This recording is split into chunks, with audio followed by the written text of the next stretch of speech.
کہ اللہ مسبب الاسباب ہے، وہ اسباب کا پابند نہیں ہے، وہ اسباب کا محتاج نہیں ہے، اسباب اس کے محتاج ہیں۔ اگر یہ یقین ہے تو اللہ پر ایمان ہے، یہ نہیں ہے تو تمہارا ایمان اسباب پر ہے، وسائل پر ہے، ذرائع پر ہے، مادیات پر ہے، اللہ پر نہیں۔ اس وقت کہاں راستہ تھا؟ کوئی راستہ تھا؟ سمندر ہے اور ادھر سے لشکر آ گیا ہے۔ کلا ان معی ربی سیہدین۔ اب دیکھیے ایمان کہہ دینا آسان ہے، ہوا معکم اینما کنتم، جہاں کہیں بھی تم ہوتے ہو اللہ تمہارے ساتھ ہوتا ہے، لیکن اس کا یقین قائم ہو جائے تو زمین و آسمان کا فرق واقع ہو جائے۔ یہی بات ہوئی حضور کے ساتھ۔ غار ہے، چھپے ہوئے ہیں محمد الرسول اللہ اور آپ کے وہ یار غار ابو بکر صدیق رضی اللہ تعالی عنہ۔ اقبال نے حضرت ابو بکر کی شان میں چند اشعار کہے صرف، لیکن واقعہ یہ ہے کہ بھاری بھاری نظموں پر اور قصیدوں پر بھاری ہے، طویل ترین نظمیں اور قصیدے ہوں ان پر بھاری ہے۔ ہمت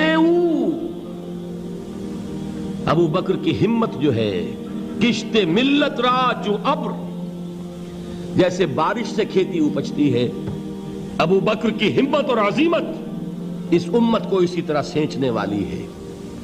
ثانی اسلام و غار و بدر و قبر، وہ دوسرے تھے اسلام میں، دوسرے پہلے کون تھے؟ انا اول المومنین، حضور فرماتے ہیں سب سے پہلا ایمان لانے والا میں، دوسرے ابو بکر۔ ویسے ہمارے ہاں یہ چلتا ہے اختلاف، حضرت علی پہلے ہیں کہ حضرت ابو بکر پہلے ہیں، لیکن اس میں بڑی خوبصورت تطبیق قائم کی ہے علماء نے اور بہت صحیح ہے۔ چار کے بارے میں فیصلہ ہی مت کرو کہ کون پہلے ہے، ان کی ایک عجیب تقسیم کر دی ہے۔ آزاد مردوں میں، بالغ مردوں میں سب سے پہلے ابو بکر، بچوں میں سب سے پہلے علی، خواتین میں سب سے پہلے خدیجہ، اور غلاموں میں سب سے پہلے زید ابن حارثہ۔ بڑی پیاری تقسیم ہے، یہ چاروں ہی پہلے ہیں، ہر ایک کے لیے اولیت ہے۔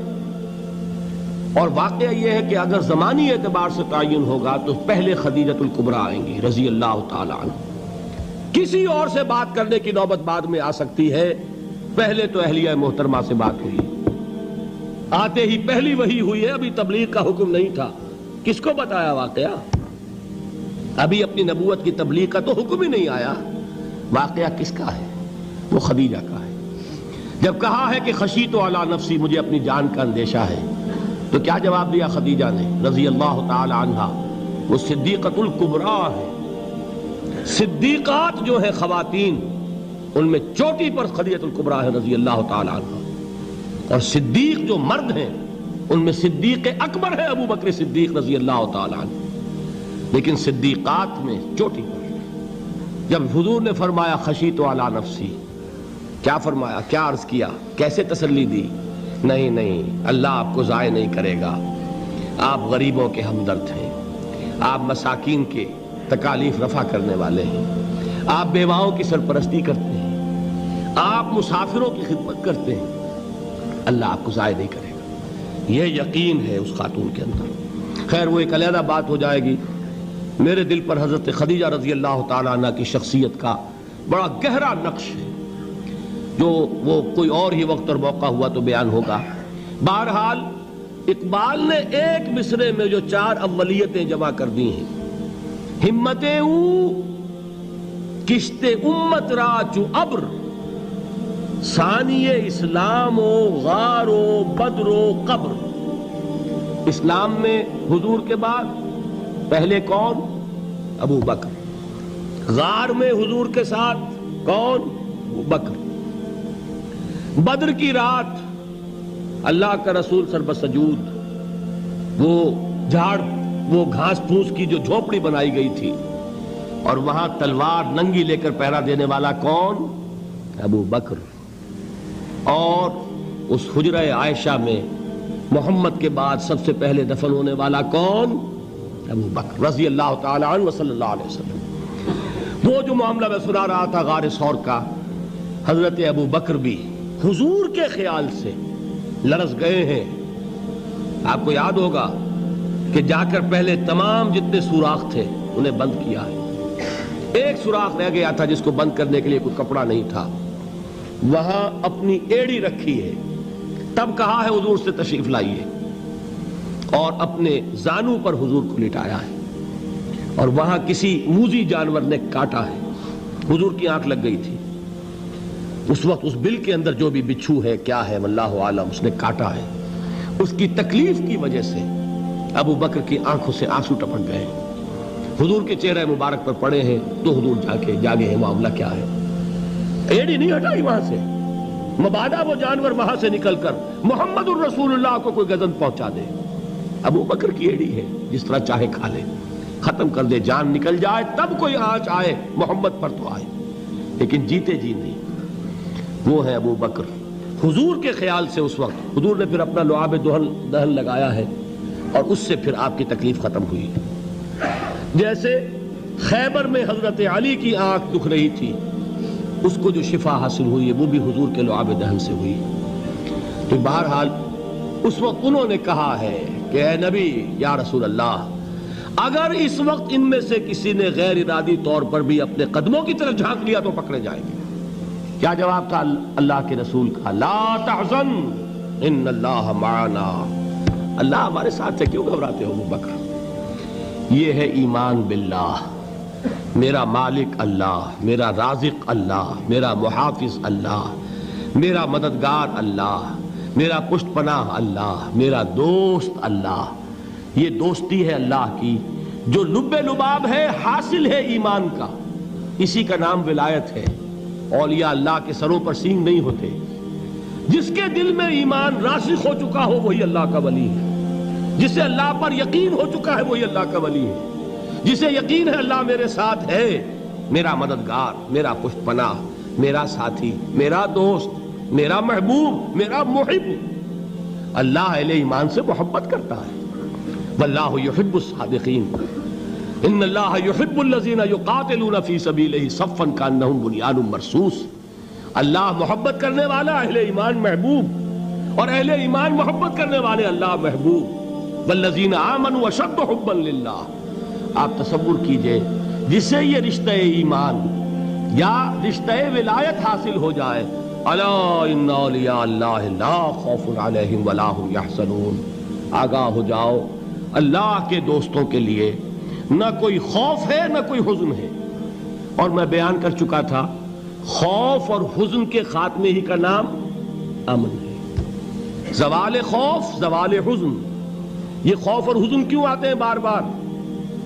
اللہ تخافوا ولا تحزنوا, دونوں آ گئے. الا ان اولیاء اللہ لا خوف علیہم ولا هم یحزنون, پھر وہی دو. وہ کیوں ہے؟ خوف ہوتا ہے کسی مستقبل کی بات کا, یہ نہ ہو جائے, وہ نہ ہو جائے, یہ نقصان نہ پہنچ جائے, یہ تکلیف نہ ہو, یہ غضب نہ آ جائے. خوف ہے مستقبل سے. حزن ہے یہ کیوں ہوا, یہ نہیں ہونا چاہیے تھا, یہ میرا فلاں چیز میرے ہاتھ سے جاتی رہی ہے, فلاں موقع نکل گیا, اب بیٹھے ہوئے ہیں اندر ہی اندر کڑ رہے ہیں, صدمہ ہے اور رنج ہے. اور جو اللہ پر ایمان رکھتا ہے وہ جانتا ہے ما اصاب من مصیبت فی الارض ولا فی انفسکم الا فی کتاب من قبل ان نبرأها ان ذلک علی اللہ یسیر لکی لا تعصوا علی ما فاتکم ولا تفرحوا بما آتاکم واللہ لا یحب کل مختال فخور. اس زمین میں یا تمہاری جانوں میں کوئی تکلیف, کوئی مصیبت نہیں آ سکتی سوائے اس کے کہ جو اللہ نے لکھ دی ہو, اس سے پہلے کہ وہ ظاہر ہو. جس کو یہ حقیقت معلوم ہو گئی اس کو یہ طرز عمل اختیار کرنا چاہیے. جو چیز چھن جائے, جاتی رہے, چھوٹ جائے, اس پر افسوس نہ کرو. کس نے چھینی؟ دوست نے. دوست کے فیصلے پر شکایت. دوستی کو بٹا لگا رہے ہو, سرے تسلیم خم ہے جو مزاج یار میں آئے. اگر دوستی ہے تو پھر تو تمہیں گردن جھکانی چاہیے کہ ہر چہ ساقی ماریخت عین الطافست, جو بھی میرا ساقی میرے پیالے میں ڈال دے اس کا کرم ہے. جو اس کی طرف سے آئے اس پر کوئی رنج نہیں, کوئی صدمہ نہیں, کوئی غم نہیں, کوئی شکایت نہیں, کوئی شکوہ نہیں. اور جو ہوگا وہ اس کے اذن کے بغیر نہیں ہوگا, اور اس کا اذن ہوگا تو یقیناً میرے لیے خیر ہی خیر ہے, چاہے وہ ناگوار شے ہو. بظاہر مجھے اچھی نہ لگ رہی ہو، میری شارٹ سائٹڈنس میں مجھے وہ نظر آ رہی ہے کہ میرے لیے بری ہے، لیکن قرآن نے کہا ہے عسیٰ ان تکرہوا شیئا وہو خیر لکم وعسیٰ ان تحبوا شیئا وہو شر لکم واللہ یعلم وانتم لا تعلمون۔ ہو سکتا ہے تم کسی چیز کو ناپسند کرو درحال ہے کہ اسی میں تمہارا خیر ہو، اور ہو سکتا ہے تم کسی چیز کو پسند کرو درحال ہے کہ اس میں تمہارا شر ہو۔ اللہ جانتا ہے، تم نہیں جانتے۔ جب مجھے یہ بات معلوم ہو گئی، میں نے اپنا معاملہ اللہ کے حوالے کیا۔ سپردم بے تو مایا خیش را تو دانی حساب کم و بیش را، اے رب جو تو چاہتا ہے وہ ہو، تیرے علم میں جو شے میرے لیے خیر ہے وہ ہو جائے، میری کوئی پسند نہیں، میری کوئی چاہت نہیں، یہ ہے راضی برضائے رب۔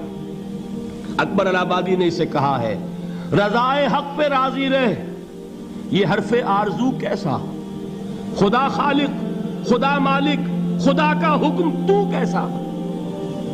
جب میں آ گیا بیچ میں، میری پسند، میری مرضی، میری خواہش، میری چاہت، یہی تو شرک ہے۔ ما شاء اللہ کان وما لم یشاء لم یکن، جو اللہ نے چاہا وہ ہوا، جو اس نے نہیں چاہا نہیں ہوا، اختیار اس کا ہے، میرا تو نہیں۔ رضائے حق پہ راضی رہ، یہ حرف آرزو کیسا، خدا خالق، خدا مالک، خدا کا حکم تو کیسا۔ اقبال نے اسے کہا ہے فارسی میں، اب آپ کہیں اس کا ترجمہ بھی کرو تو وہ مجھے ذرا اس وقت کچھ بہت ہی بدذوقی کسی بات نظر آئے گی۔ جائیے پوچھئے کسی سے جسے فارسی آتی ہو۔ برو کشید ز پیچا کے ہست و بود مرا، چے اقدہا کے مقام رضا کشود مرا۔ مجھے تو تمام پیچ و خم سے نکال دیا اس مقام رضا نے، میں راضی برضائے رب ہوں، جو فیصلہ اس کا میں اس پر راضی۔ تو کہاں کا حزن اور کس کا خوف، یہی زوال حزن اور زوال خوف، یہی ہے امن، یہ نتیجہ ہے ایمان کا۔ تو جان لیجئے یہ ہے لب لباب، یہ ہے حاصل ایمان کا، یہ ہے تو ایمان ہے، یہ نہیں ہے تو ایمان نہیں۔